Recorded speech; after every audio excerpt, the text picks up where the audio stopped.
everyone! Welcome back to my YouTube channel. This is Madge, and for today's video, tayo ay mag-Madge tasting, guys. So this is my first time na titikman itong dark chocolate ng Lindt spread, guys. I know nakatikim na ako ng mga chocolates ng Lindt, guys, but this spread, hindi ko pa siya natitikman, guys. So para ito is, ang kalaban nito is the Nutella. Sabi nila is mas masarap daw to sa Nutella, kaya napabili ang mom ko neto, guys. And I really love Nutella, so I hope na kasing sarap din siya ng Nutella, guys. So samahan niyo akong tikman itong dark chocolate. So before we jump into it, make sure you like this video, subscribe to my channel if you have not already, and ring that notification bell so you always be updated to my upcoming videos and off the clock episodes. So so Nutella, I really love kapag ini-spread ko siya sa Skyflake, especially sa fita, guys.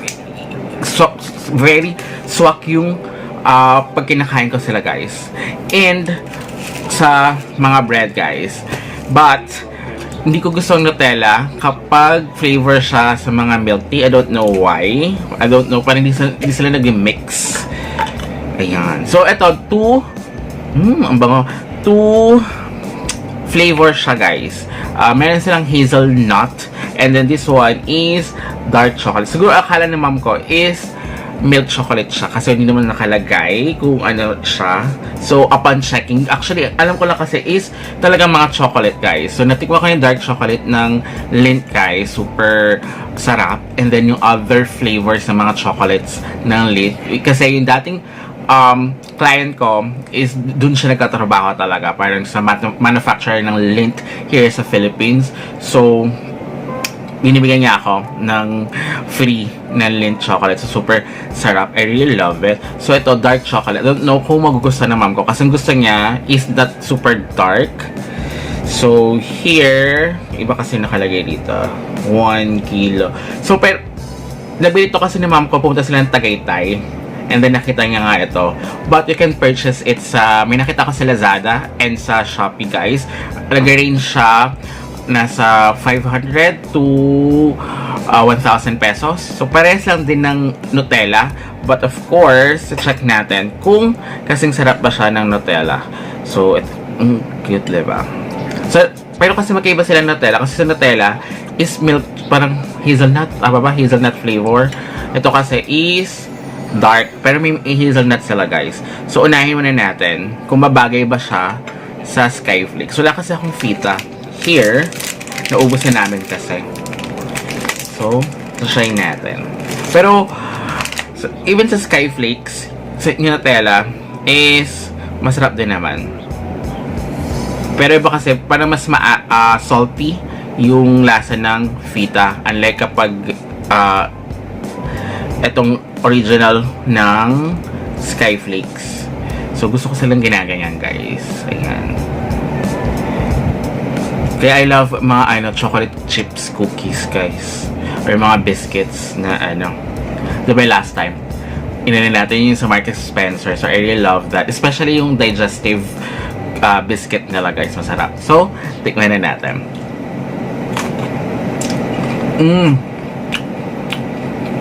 Masarap siya, guys. Hindi siya ganun ka dark na dark. Kasi meron silang, yung dati na tikman ko, mga 90% yung cacao niya. Sobrang pait, diba? Kasi syempre, na siya, super dark. Ito, hindi kasi nakalagay kung ilang percentage yung, ba? Hindi ko kasi babasa. I mean, ibang kasi siya, language. So, tamang-tama siya, guys.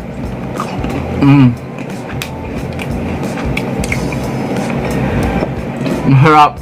Hindi siya ganun ka-dark, pero malalasaman na dark chocolate siya, guys. Kasi pag milk chocolate, malalasaman yung milk talaga. Ito, hindi siya ganun katamis, hindi siya ganun kapait. Tamang-tama lang siya for this one. I love it.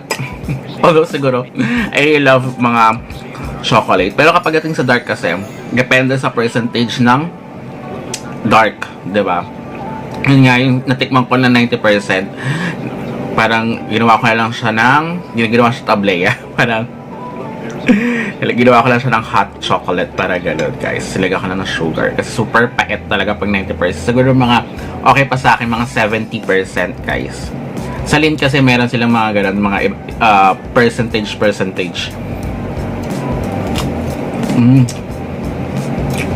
Masarap guys, nagko-complement yung biscuit tsaka yung dark chocolate. I'll try mag-purchase ng hazelnut. Kasi yun talaga, alam ko hazelnut yung sa Nutella. Okay. Check ko.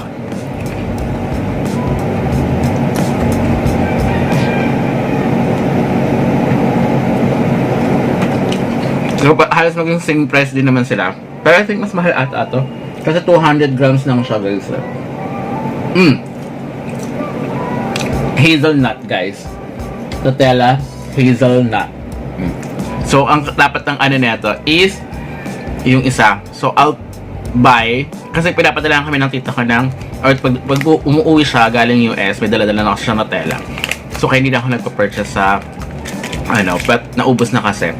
So, anyway, I'll try mag-purchase ng Nutella and the hazelnut kasi yun talaga yung magkakalaman kung kanina ba mas masarap. But, mas nakaka-addict kasi na-addict talaga ako sa Nutella guys. I love it. Kapag, especially pag ganito, nauubos ko kagad yung fita. Especially sa fita.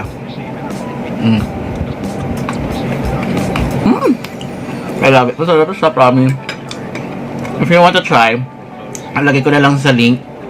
Yung link sa description box down below sa mga Shopee and sa Lazada guys.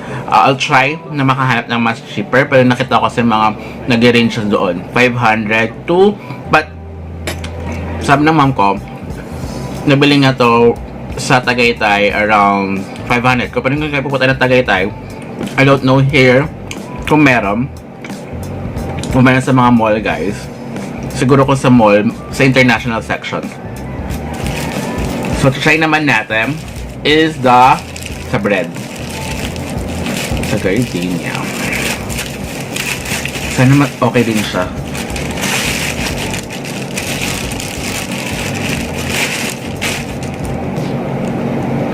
Ayan. Tayo ay mag-spread. Pero kasi sa mom ko, hindi siya mahilig sa ganitong spread talaga. Mas okay pa sa kanya is yung cream cheese. I don't know kung bakit siya napabili nito. Pero kasi mom ko, pag nakakita siya ng parang bago, siguro akala nga chocolate talaga. Yung pwede mong kakainin mong chocolate. Pero masyado kasing balot kasi. So parang hindi nga siguro nakita na spread pala siya. So, akala nga may mga chocolate run. Tapos dark pa, diba? So,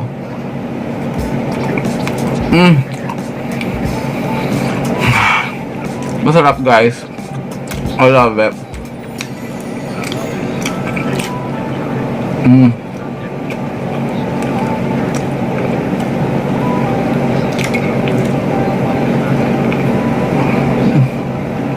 Promise. Masarap siya guys. Especially I love the dark chocolate talaga. So ito, hindi siya ganun ka-dark. Sabi ko nga kanina, diba? Tama lang talaga. Promise. I love it. So I want to try the hazelnut. And ipagko-compare ko sa ng Nutella. Kung ano ba yung mas magugustuhan ko. Pero ito, I love this guys. Kasi dark chocolate siya.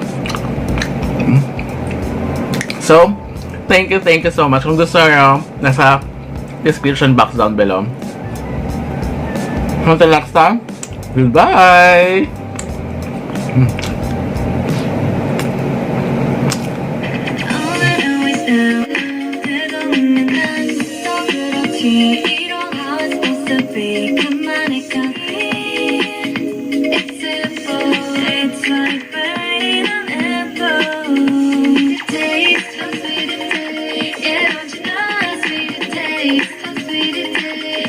Now that I'm without you.